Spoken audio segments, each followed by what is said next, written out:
Welcome. You've got us. Us is created because it's all about us, man. We're in it together, making it work. Everybody needs to get strong, get rid of distractions so we can go farther, jump higher, all that kind of crap. This is a special show this time. It's a little different, but I dig it different, man. One thing I like about normal is I like normal only if you can change it every hour. Anyway, we're here to talk about sex. Pretty much everybody's favorite subject, whether they want to admit it or not. But we're not talking about going to the bushes and banging it out here. We're talking about a little finesse. We're talking about energy. We're talking about tantra.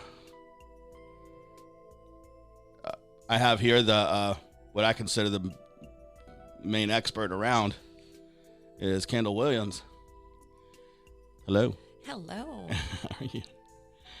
Yeah, and we'll just let you say your thing, man. Just let me say my thing. What's my thing? Your thing. I love sex. Yeah, well, whatever. That's a good start. That's a good start. That's a good start. Yeah. Yeah. Hey, as a sex Well, coach, mostly- you should love sex. Yeah, absolutely. Better. Yeah. No, really, I think a lot of people have heard the name Tantra, but don't necessarily know what the hell it is. You know what I'm saying? They just know it's a... Well, it's all about lot of people think sexual it's a kink. positions, of course, Yeah, right? It's yeah. the kink. It's the lasting longer. You know, we hear Sting talking about lasting 3 hours and all that kind of stuff. I know Madonna was throwing it around for a while back in the 90s, I think. You know, and you hear all these different things. And the reality is Tantra is everything. Yeah. We're being tantric right now. You know, it's really? being I in didn't see it that the way. flow. In the flow. That's what Tantra is. It's about being in the flow. It's about weaving all of life together and having an enjoyable, blissful experience no matter what the highs and lows of life are. It's kind of like, you know, if we were surfing in Hawaii, let's say, on a wave, there's no more tantric experience than what surfers do because they're experiencing the wave of life in that moment. They're Right. riding those waves and, you know, they're going through these different channels of the water and they're experiencing the highs, the lows, the depths, the rush. And at the same time, they might be just sitting out there in total stillness, but there's still the awe of the universe around them. Right. And that's Tantra. Yeah. Right there. And Like a cool journey. yes. Yeah. I've done a lot of journeying in my time. Both, DMT and stuff like that, but also just straight. But I actually did Tantra a few times. It was pretty off the chain because it gets you to a place where everything else kind of goes away. Right. For me, it did. Right. And it was pretty deadly. So, not literally. I'm going to share this over here to my Facebook page just so you know what I'm doing. Get us a little bit more. So, you've been into it for a long time, right?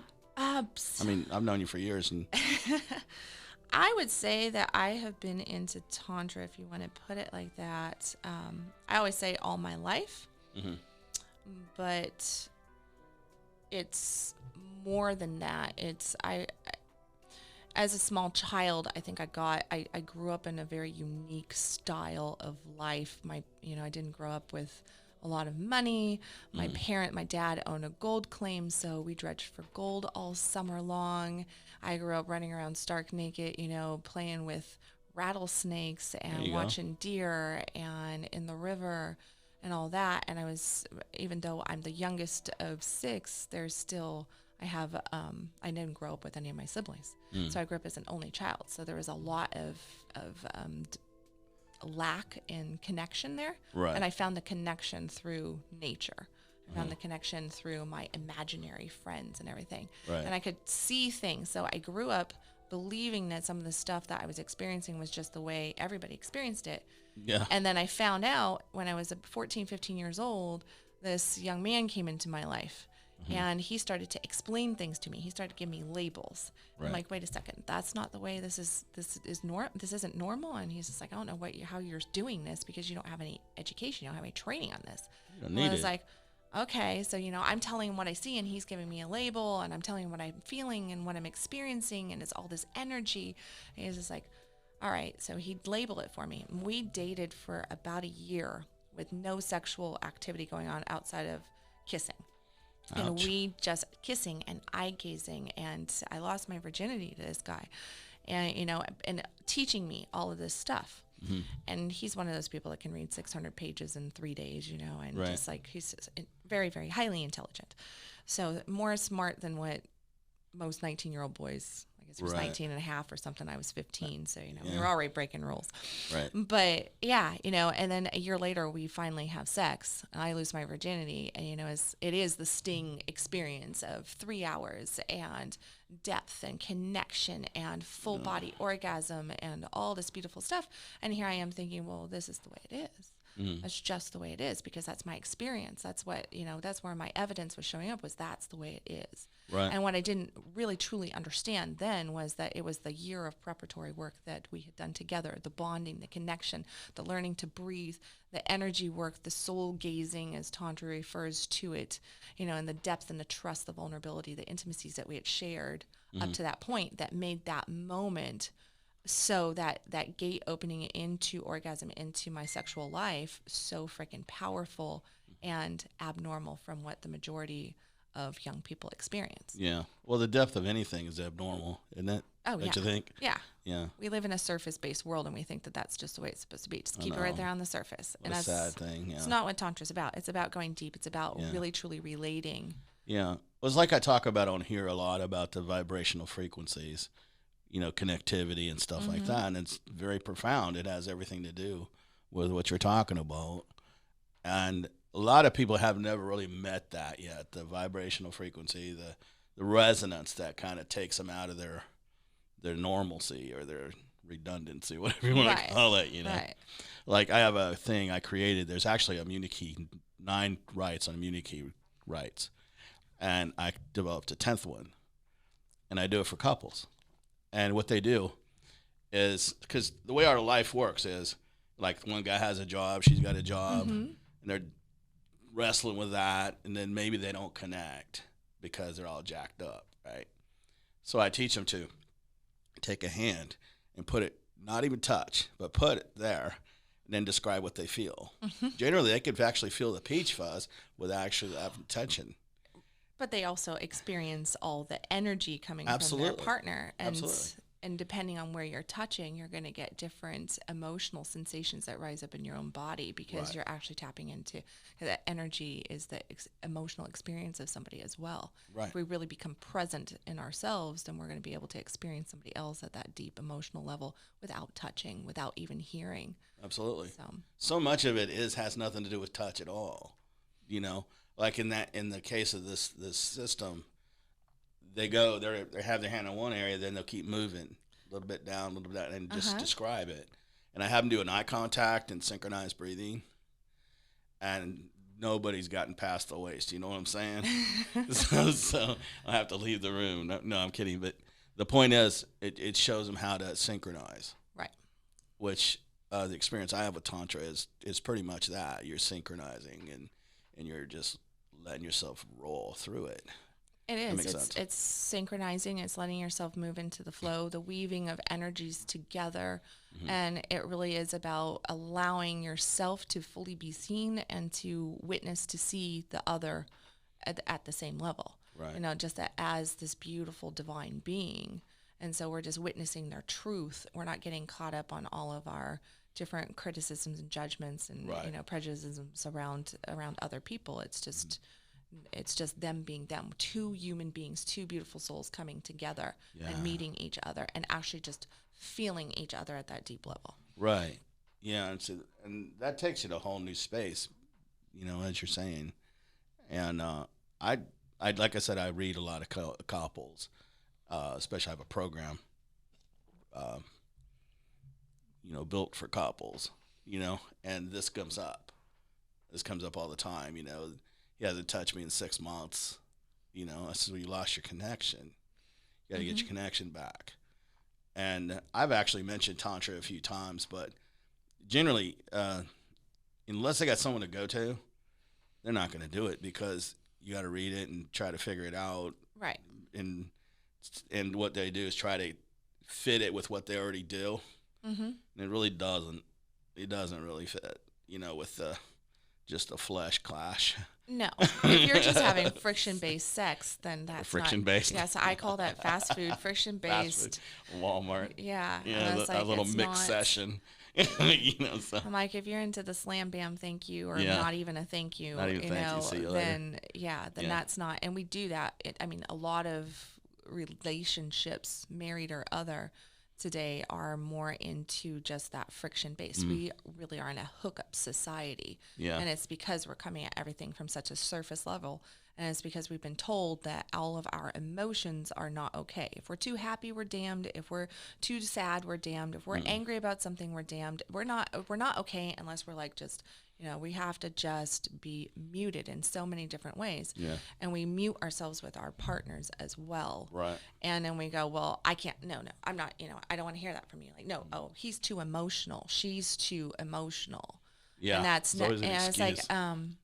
yeah, we're emotional people. Like Yeah. that's part of who we are. This is an emotional experience because that's what's actually, helping us to define our likes, our dislikes, and helping us to create our life.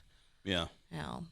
The thing is, being emotional. Emotional isn't a bad thing, as long as you use your emotion as indicators, as opposed to a place to live. Yeah. You know what I'm saying? Oh yeah.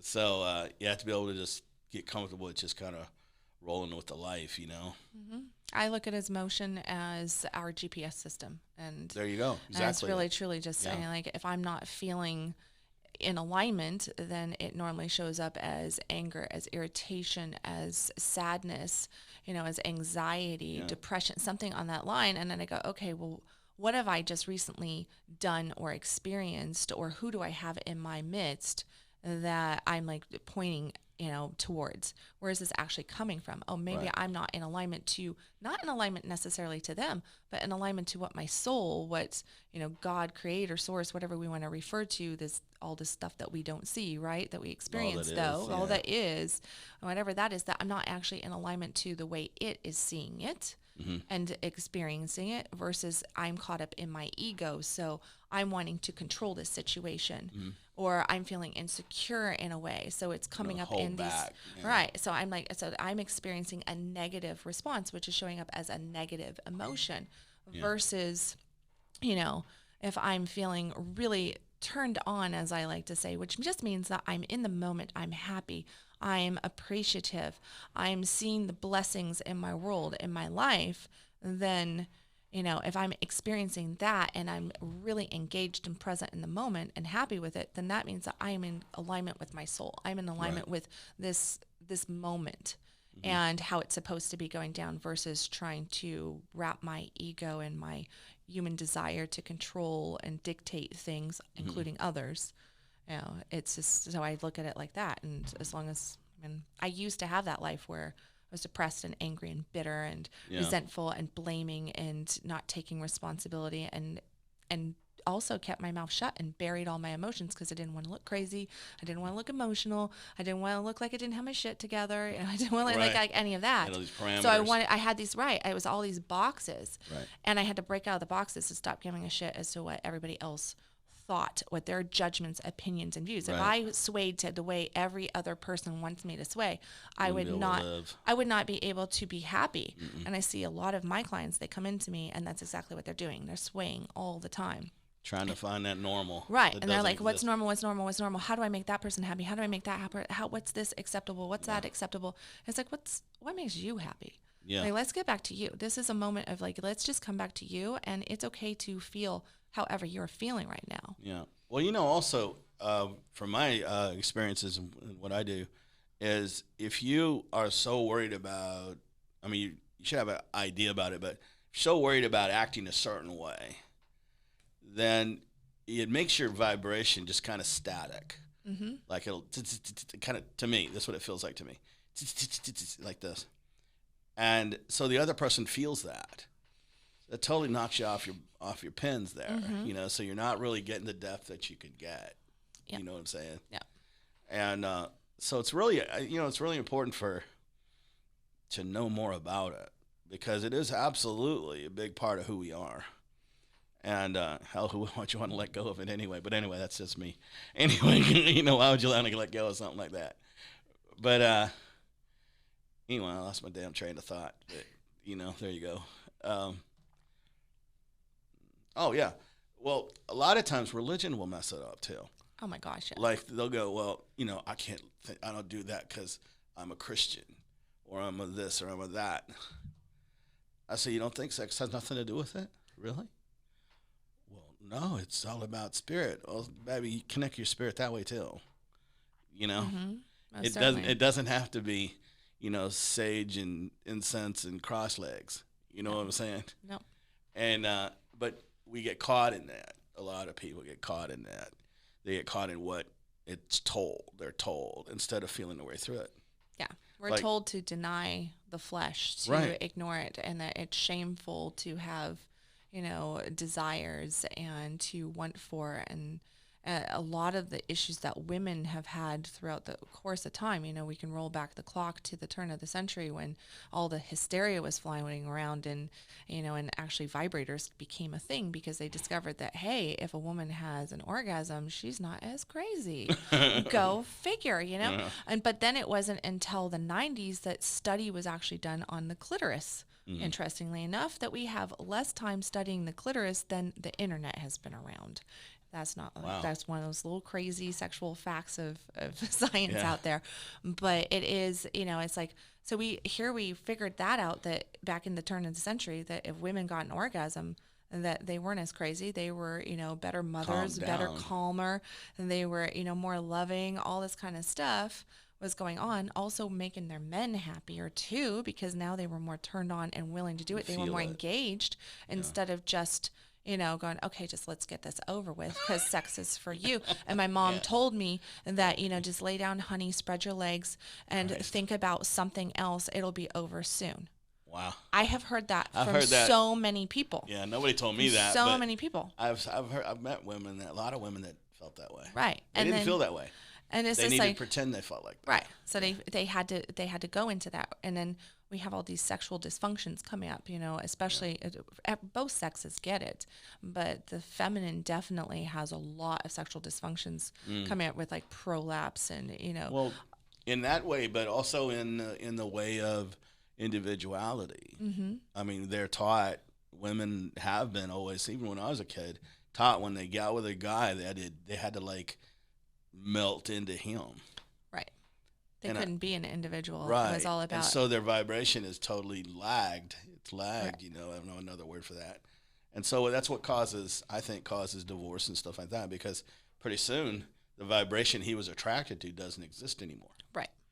And it's not her fault. She just, this is what she knows. Right.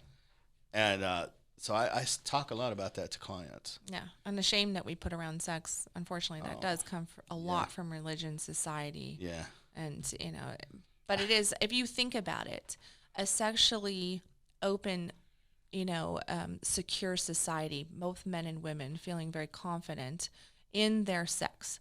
Yeah. In who they are sexually, in their desires, in, everything about it. Yeah.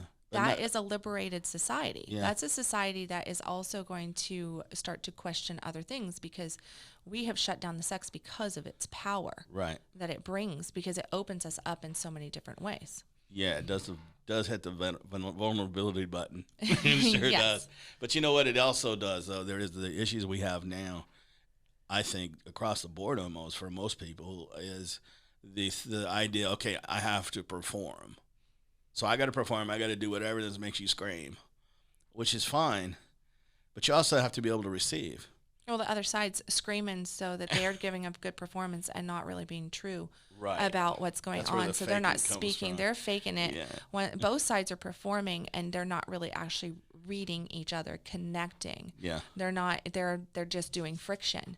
And as I tell people, I'm like, if you're just into friction-based sex, like you're going to Do get that more alone. pleasure from washing your hands or something, or doing the dishes, because you're actually going to be connecting to the dish more than what you are to your partner right now, because you're so busy going, oh, what does my face look like? How loud am I? Did I scratch him good enough? Did I do this? Did I do that? And he's going, did I drive it home hard enough? Did I hit that spot?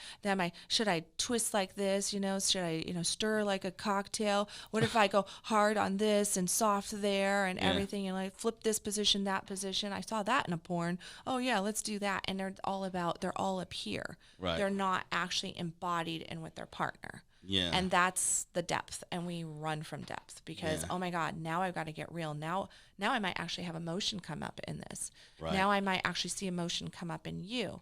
Now I might realize that I'm actually stroking you the wrong way, or I'm laying here and being, a pillow princess in this moment and not doing anything. I've never heard that before. Pillow princess. Yeah. But you know what I'm talking about. I like it. I like the term. Yeah.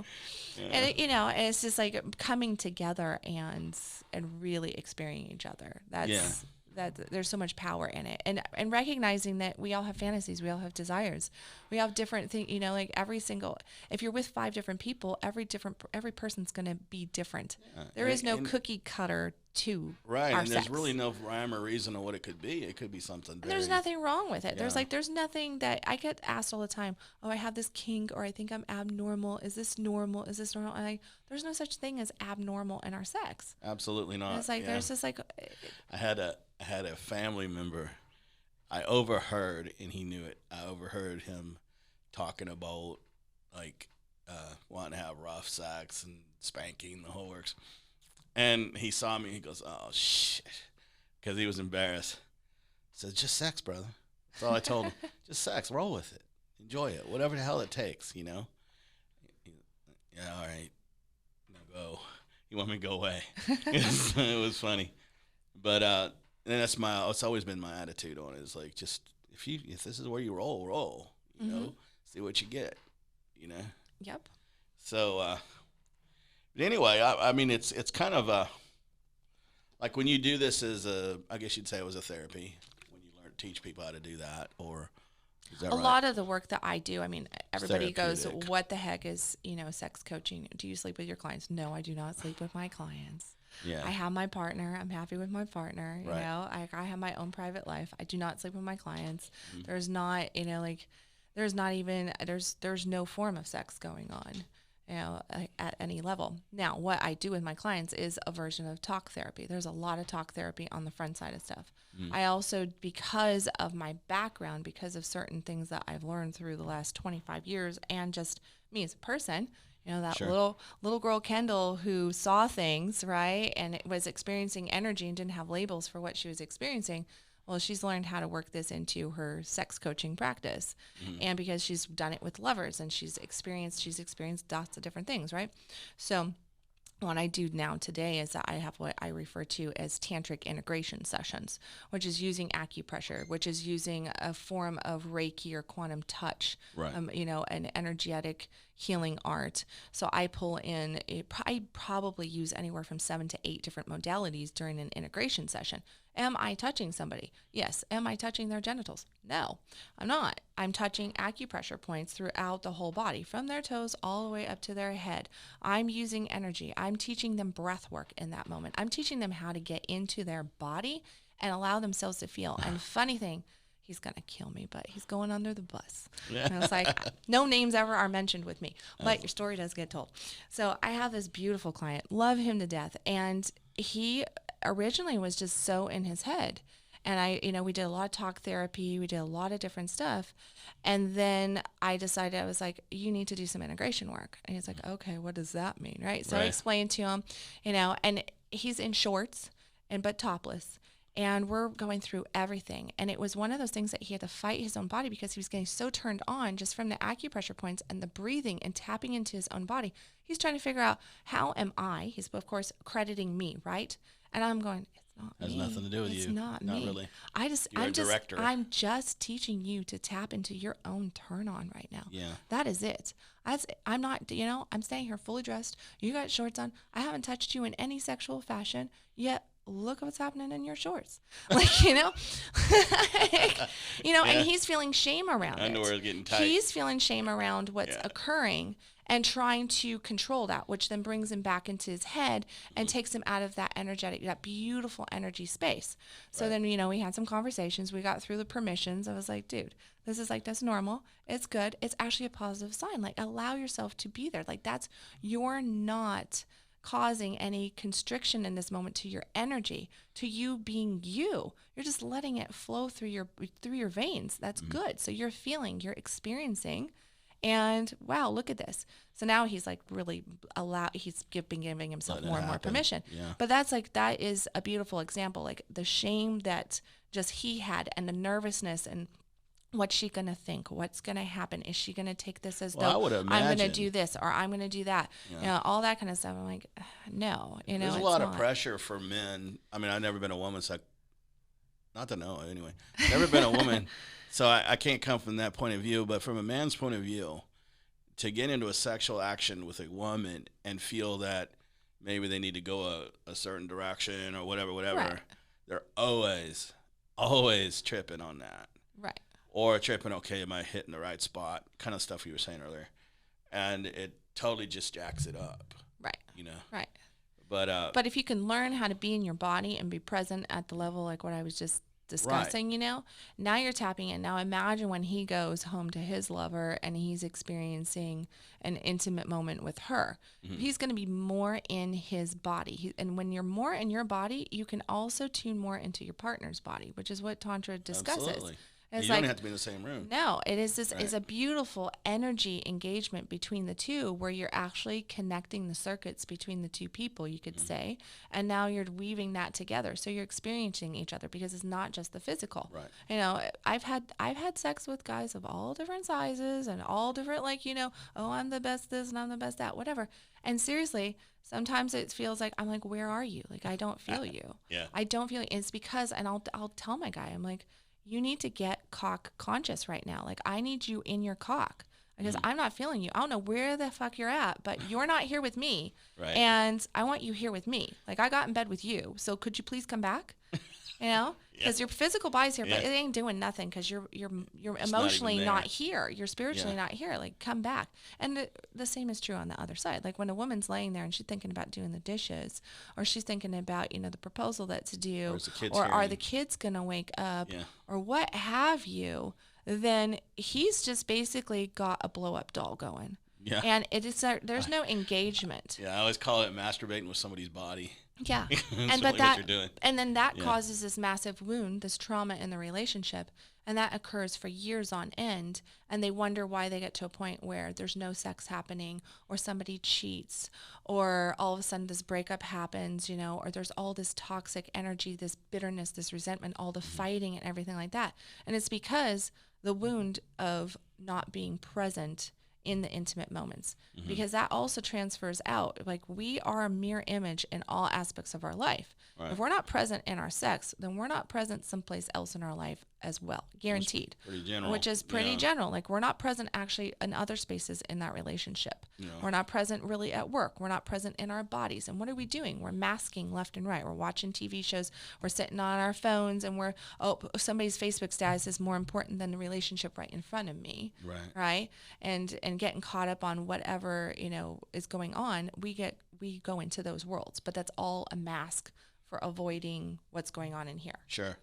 Well, you know, that kind of thinking, the thinking of not being in your present, in your body, or in your center, or whatever, that's a big topic among, like, I mean, beyond sex even, or us, also with the other parts of life, how you interact with other people, stuff like this.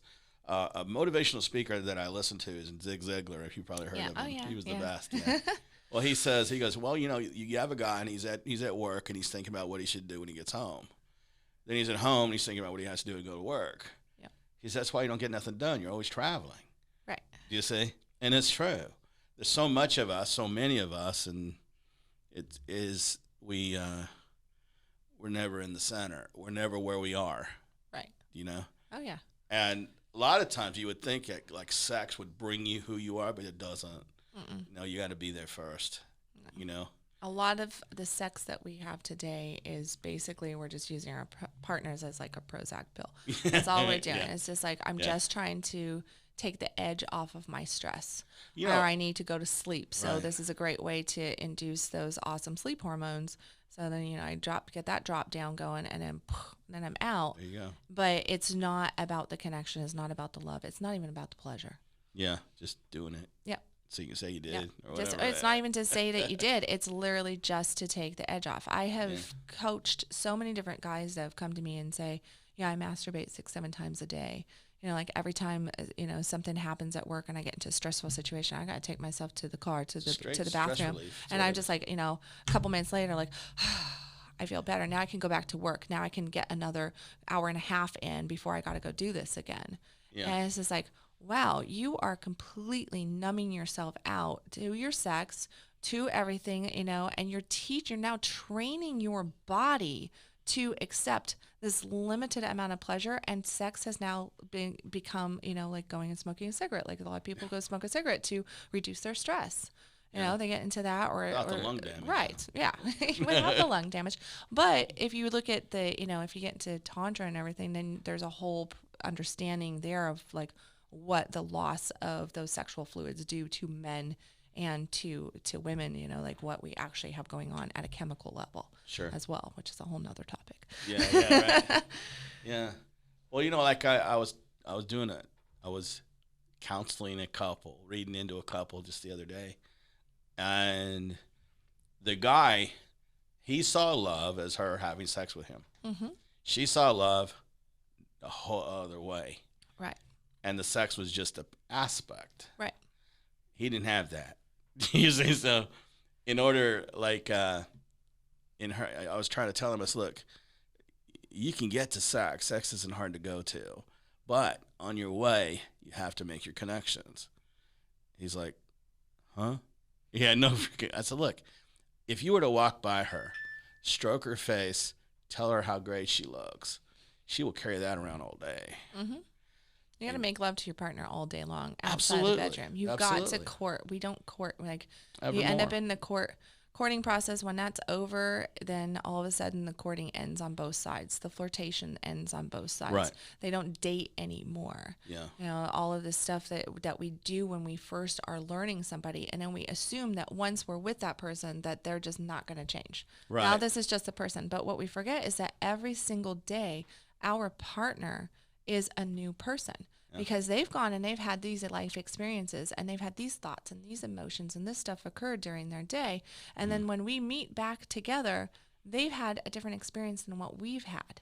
Yeah. Even if we are in the same house, dealing with the same kids and all that stuff, we're not the same here and we're not the same here. Therefore, our life experiences are different. So we are meeting a new partner every single day. So wouldn't it be smartest to inquire and engage and get to know that new partner? Yeah. Almost as though it's the first date. Absolutely. So. Absolutely. And it's like I get a lot of the women that come for these reasons. They'll say he hasn't touched me in 6 months or whatever, whatever. And they'll lost my train of thought again. 70s kicked my ass. You know what I'm saying? I don't know. I was born in the 70s. Yeah. Well, I was rolling. Anyway, they will say, well, it's like you don't care about me no more. So why do you say that? Well, does he treat you good and stuff like that? Yeah, but he's not into me like he used to be. That's well, he loves you still. I could read into that. Well, he doesn't want me anymore. Maybe I don't look good enough or whatever. Right. I said, it's not even the case. He doesn't understand your language. Mm-hmm. Your language is more intricate than his. His is, you get naked, you get into bed, you must like him. Okay, so with her, and I was telling this guy, she has different, there's a different code here. Mm-hmm. So you may need to pat her on the shoulder and walk away. Or like a lot of women like to kiss on the forehead or whatever. Right. But something very small and walk away. As you said, it's like courting them all day long. Yeah. So when you actually get into the rolling with it, you can really roll with it. Just like I told you when I first got here, I was telling you about, we had a whole discussion about open relationships and stuff. I'm like, yeah, here I am right now, but that doesn't mean that an old lover of mine messaged me this morning and said, good morning, gorgeous, Yeah. And we're not intimate in the moment, right? But just him texting me that is just that like little pop. Well, guess what? My current partner also messaged me, hey, good morning, beautiful, like that. Mm-hmm. So it's like those things coming in, it is a feeding of Right. that. We're we're stroking each other's emotional bank accounts in those moments. And, Never heard it put like, that way, but yeah, I can see what we you're are. saying. It really is that we're making a deposit in that moment instead of a withdrawal. Yeah. And what ends up happening is that we live where we tend to make a lot of withdrawals on each other, and we forget to deposit. And then trouble hits, and then we try to do lump deposits to try to pull ourselves out of, the red that we're in. And but we're now not realizing that, oh, this red came from 5 years, 10 years, 20 years, whatever that storyline is, right? And we can't fix it overnight. We can repair it pretty quick, though. Amazingly, I mean, like, a lot of my couples normally work with me anywhere from 6 months to 18 months, and I've taken couples that have been together for 30 years that were going, we're done. Like, we haven't had sex for the last 15 years. She didn't like it before then. The kids are grown. We're done with this. And now they're having, just beautiful, magical moments together. But it is restoring that emotional bank account. Right. And the majority of the time, it's the man needing to learn to do the right deposits into her bank account, because what he assumes is a deposit is actually a withdrawal to her. Absolutely. And when we learn to speak those different languages, and at the same time, she has to learn, like, okay, I'm like, sorry, dude, you've been making these withdrawals for 20 years. So you're going to have to make some deposits, and then we can get her to make a deposit. But she's been raping herself for the last 20 years for you. And she's kind of, you're in debt.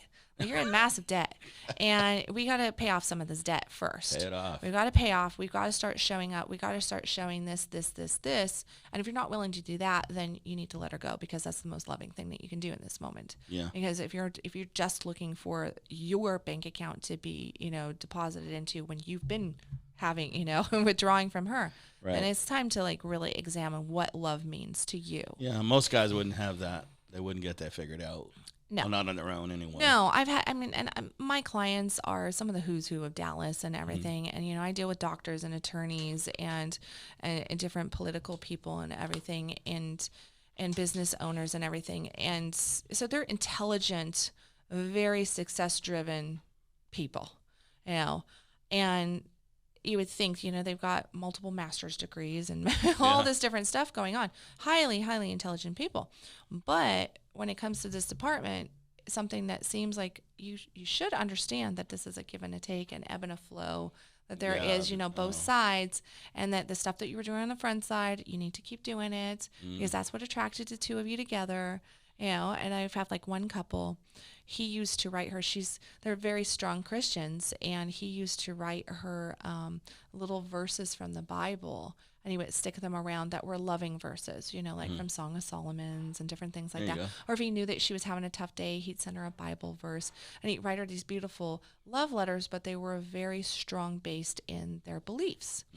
And that's why she married him, because she thought that she had this guy that was just, like, totally in alignment to where she was, right? And she just wanted to make a happy house and home and be the awesome good wife and raise kids and support him, and she's fulfilled her piece.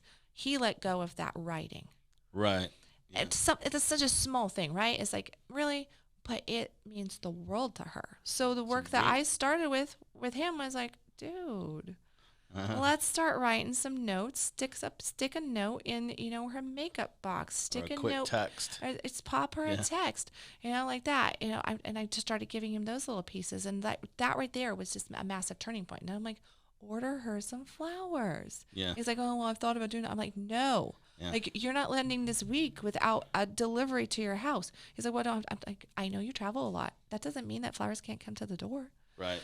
Right. Yeah. I'm like, dude, just do this right here. And then she's messaging me, oh my God, like, I got flowers today. I found these cute little notes around.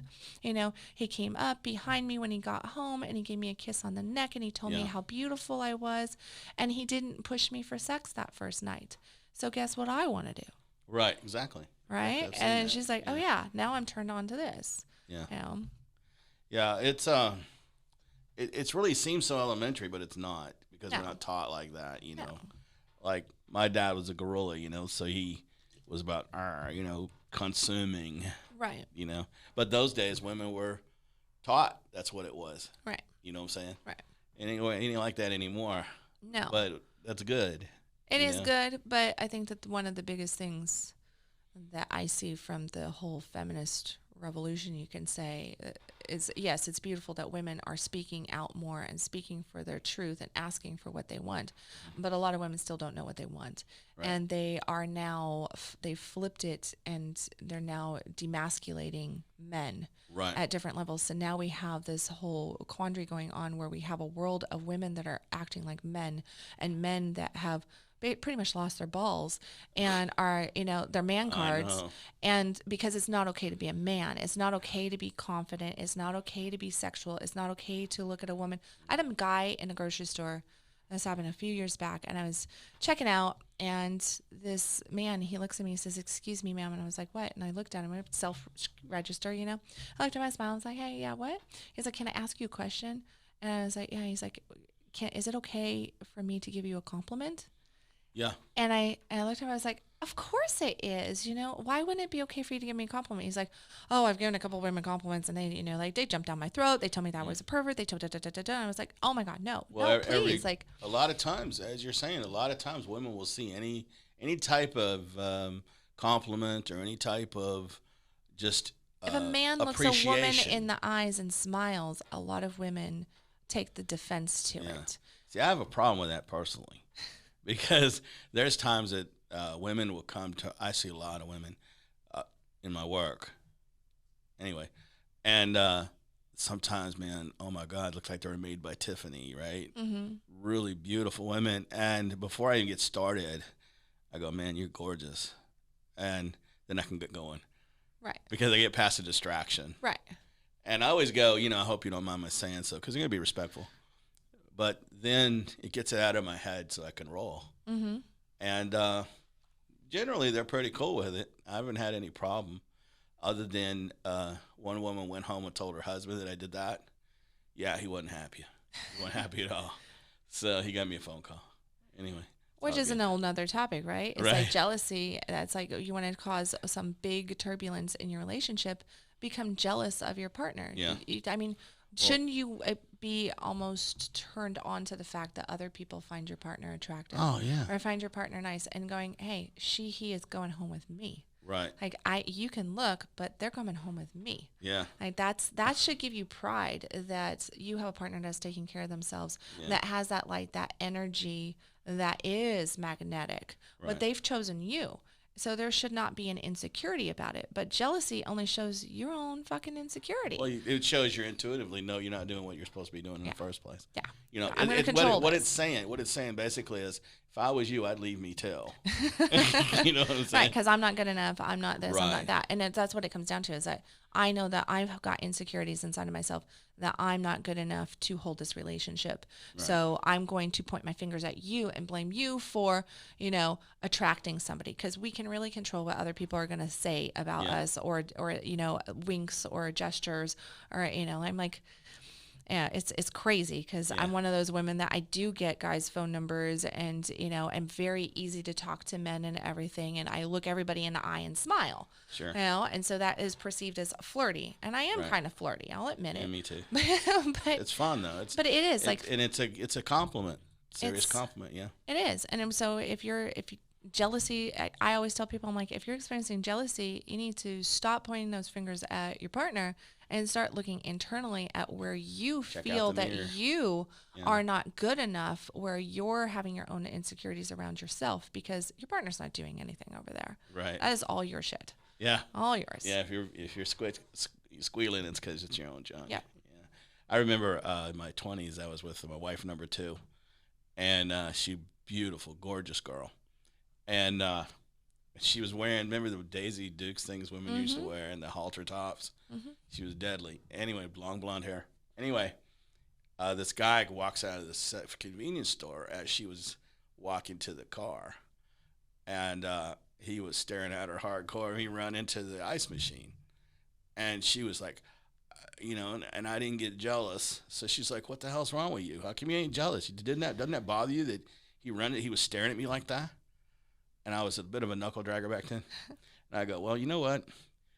If he didn't want to look at you, I probably wouldn't want to look at you either." That's kind of wow. I was a little rough back then. All I meant was, you look good, man. You Right. look good. Own it. Own it. Yeah, That's and that's what it is. say. But That was my we're Neanderthal way told to say not it. to own it. It's looked down upon. If you actually are confident in yourself, if you speak highly of yourself, if you love yourself, then oh my God, you're definitely damned. That's a horrible person right there. Mm-hmm. But at the same time, it's like anybody who's not confident in themselves, we're attracted to confidence. We're attracted Absolutely. to people who are go-getters, who know their purpose, who know where they're going, who have dreams and goals, and who are not swayed easily. That's a leadership personality. And that leadership personality is also going to rock other people's boats, right? So it's going to cause some turbulence out there. You can't be a peach to everybody, or I guess a taco if I was going to the taco place, but you can't be a taco to everybody. Tacos are cool. I love tacos. Who doesn't love tacos? Yeah, right? absolutely. Give me a taco. No puns intended. None at all. Maybe. None at all. Yes. But no, but it's like that's what we're attracted to. But then we also damn that. Yeah. Because it's like, no, if you actually are confident, then that means that you're selfish, you're self-centered, you don't have empathy or compassion, you don't care about anybody else. It's just you. Yeah. And that's not true at all. A confident person, just because you love yourself, actually means the truth of the reality is that if you love yourself, you have more strength in who you are. You're less swayed. You have a bigger heart, and you're more tolerable to others. There's less judgment, less criticism, because you're just meeting everybody with the same love that you feel for yourself. Right. Yeah, well, like they say, you can't, unless you love yourself, you can't really love anybody else because there's always going to be something lacking. There's always going to be a control factor there of how can I control this situation? Yeah. And there's going to be certain expectations and demands on the relationship. Well, excessive confidence definitely is a draw to almost everybody. Well, I would say everybody. Even a controlling type will still be attracted to a woman or a man that has got a lot of confidence. Mm-hmm. Now, if they're a controlling type, a lot of times I want to crush that down a little bit. But originally, that's what they're attracted to. Right. And that's what I tell people when I put them through these coaching things. It's like, look, you want to have eye contact. You want to say stuff direct. Right. Okay. Even if you're mad, you don't allow it to happen. What you do is you take some breaths and you ask a question, a direct question, because that shows strength and confidence. And it doesn't show, give me something. Right. Do you understand? And anyway, so that's kind of how that works, yeah. Confidence is important. Just like we all know this guy that likes to say me a whole lot, A lot of people really dog him for that, and I don't. Because he's in a position to where, half the freaking population wants to kick his ass or hates him for who knows what. And isn't that the numbers? Yeah. Well, and then it's like, well, if you got all that bullshit on you, you better think you're good. Otherwise, they will crush you. Yeah. He's built his whole world by speaking it into play prior to actually occurring. Absolutely. And with that confidence. Yeah. Well, I saw him in a town hall, and I don't want to go political. I'm not even going to say the guy's name, but I don't think I have to. I saw him at a town hall, and this woman says, well, what's your advice on how to have an ordinary person achieve the success that you have? He said, well, the first thing to do is quit calling yourself ordinary. Absolutely. Yeah. And there's also a stigma that says, if I say I'm the best, that means you're not. Right. That's not true either. Mm-mm. I'm the best I can be. Right. So far. Right. You know what I'm saying? And we're all evolving. So we have that. We have a thing. If I have it, if I want it, then you can't have it. And it's not true. That's our scarcity mentality. Right. We believe that there's not enough of anything for everybody to have abundance. Right. And it's absolutely not true. That's why we're mired in fear. We're mired in violence. We're mired in all this stuff. That hopefully we're getting past it. We're getting past it. It'll be all right. But we have some transition stuff going on. Yeah, we should do, right? it's like somebody was saying, how come it's so painful, so bad? Birth is always painful. It sure Take is. somebody with 7 kids here. Birth is always painful. Yeah, I bet. You're never prepared. It's always messy. It's always edgy. And there's always messy. beautiful points in it. And there's always fear in it. But at the end of it, you are creating a new world, a new life. Yeah. So I watched a couple of births. I have 2 boys. I watched a couple of births the whole time. I'm going, whoa. I can't believe you want to do that more than once. you know, but anyway, whatever. I actually love the birthing It was process. cute. It was nice though, because they come out and they're looking around. It was kind of cute. But when I'm looking at her, going, "Baby, I don't know, man. I can't keep doing this shit, man." But anyway, I wanted to ask though. Like I said, a lot of people have heard the name Tantra, but how does that differ from Kama Sutra? So Kama Sutra, you could say, is a more elevated. A lot of people go, "Oh, I want to practice Kama Sutra." I'm like, "Do you know anything about energy work, chakras, or anything like that?" Because Kama Sutra, at its core, there are all these positions. Yeah, there's tons and tons of positions, Kama Sutra positions. I can tell you that wheelbarrow is not comfortable, but but the purpose behind Kama Sutra is an aligning of the chakras of the energy centers in both people, and that connection between the two through the power of sex, because we are now creating a complete unit, two circuits coming together and creating a complete unit. And then we are merging those energies together, and there's different positions to achieve different results, which is what Kama Sutra is doing in very simplistic terms. I've heard that, and I saw the cover of a book once. So I don't know what the hell it was. I had an idea it was kind of like that. So you could say Kama Sutra is tantric. Of course it is. But, drinking water and talking to you is tantric too. Yeah. So, what would be the definition of tantric then? So tantric is just weaving all of life together and really experiencing the bliss of everything. But when you think of like all of our life is together, I always refer to apple pies. Maybe it's because I'm been in Texas for 10 years. I don't know. Yeah. But, I'm like, who doesn't love American apple pie, right? So I think apple pie, I'm like, what Tantra is it's about that life is the whole pie. It's not just this piece of pie or this piece of pie.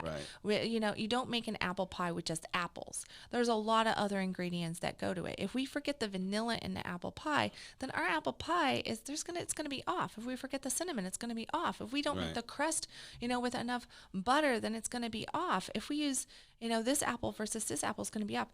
And everybody's apple pie is a little bit different, obviously, right? But what we tend to do is we take these segments of our life, right? So we have our work, we have our sex, we have our children, we have our partner, we have our friends, we have our health, we have travel, we have money, all of this stuff, right? And what we do is we separate it out into these safe little containers. And what we try to do with our apple pie is create a filing system. We have all of a sudden this closet of boxes with files in it, and we have apple wedges in each one of them, and some cinnamon shook in there, and then we're like, well, why isn't my apple pie good? Well, because you just separated it out. And what Tantra teaches is that everything is woven together. There is no way that you are going to have ultimate happiness, success, bliss, feeling of abundance if you say, my sex doesn't matter. All that matters is my work life and my family life. Well, your sex is the juices of the apples that make that apple pie work over here too. With a dry pie, man. Yeah. It sucks. Yeah. Well, I have this technique that I wasn't going to put it on here, right?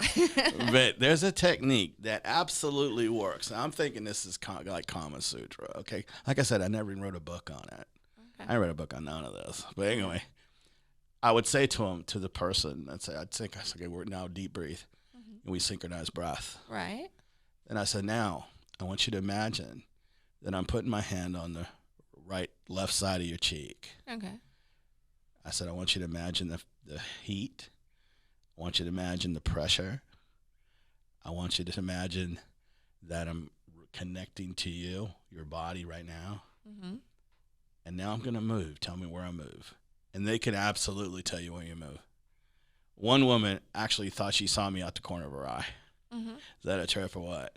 Oh, that would be the Kama Sutra, right? That's actually, I just taught a class a couple weeks ago, and I did pretty much just that. That's what, because I teach my tantric integration work in workshops to people, and I work them through exercises just like that, where one person closes their eyes and the other person is moving, or I'll have them hold each other in different positions, like just touching a wrist, and both parties close their eyes, and one party goes to, like in this class, I tell them, go to your happy spot. Like, I want you to feel it, taste it, breathe it, all this kind of stuff. And they're just imagining it, and the other person is just receiving. So it's just whatever pictures, smells, whatever come to them. And then at the end, you both open up your eyes, and the person who is the receiver shares what they experienced. And I had 14 people in the class, and every single one of them was sharing accurately. One of them smelt smoke, even though the guy who was working with her didn't realize that there was a fire there. But he took her to Colorado, where they have this great big bonfire at this resort. And then somebody else in the class was like, "Oh, did you go to this place?" And he's like, "Yeah." He's like, "Well, don't you remember the great big fire at the bottom of the ski hill?" And he's like, "Oh yeah, it is there." She smelt the smoke. Right. Even though he didn't consciously go there, it's just part of his picture. I mean, that absolutely, I mean, like we don't understand the energetic connection that we have with each other. And the closer we are to somebody and the more we are in relation with them at a close proximity for a long period of time, we are completely interwoven with that person. Well, absolutely. But, it's also true of people in the perimeter, people that you're not actually even dealing with. Oh, yeah. Like, I've been teaching this thing a long time that you can stand next to somebody, it'll change your mood if you let it. Your breathing changes, your heart rhythm changes. And it was actually this guy from the quantum physicist came up with it like 6 months ago. And I was like, cool, I've been telling people to do that shit for a long time, Yeah. And it just makes sense, doesn't it? It just makes sense. So if you're talking about sex or you're talking about relationships or whatever it is, it's all about that. It's all about that synchronization. Yep. Do you see? So it's pretty cool. Certainly. So, and I think we'd have a lot less bullshit going on.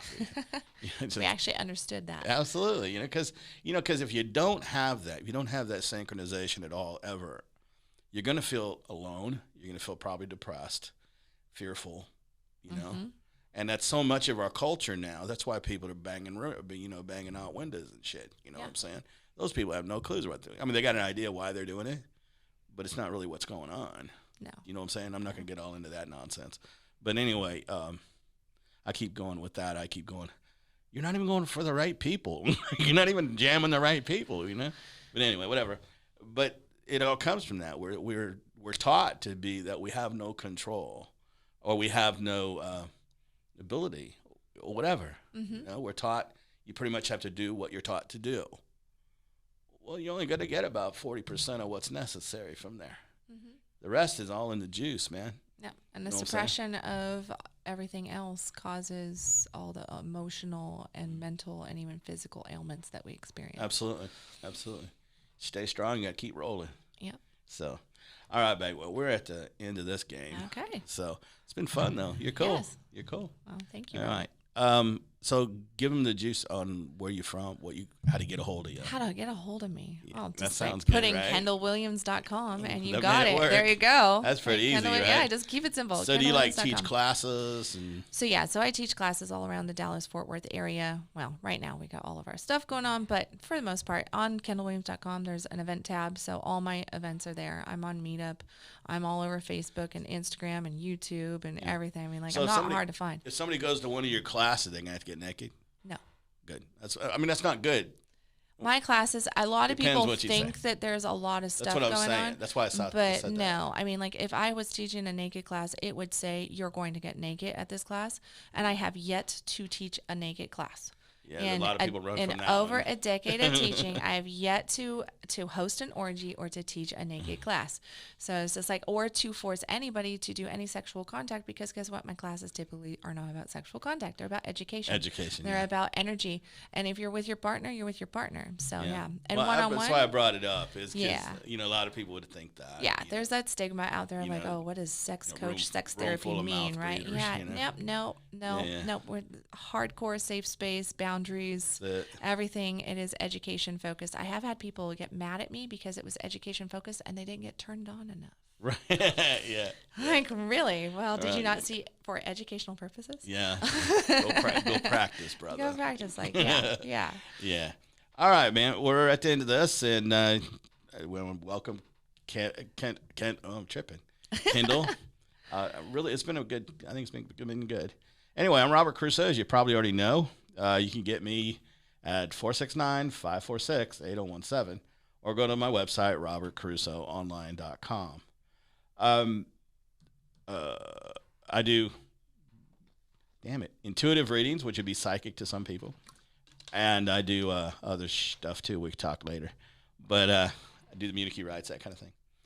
Anyway, the next well, I guess we're done here. So anyway, remember to always be a person of action that inspires others instead of a reactive person that inspires no one. Have a good day.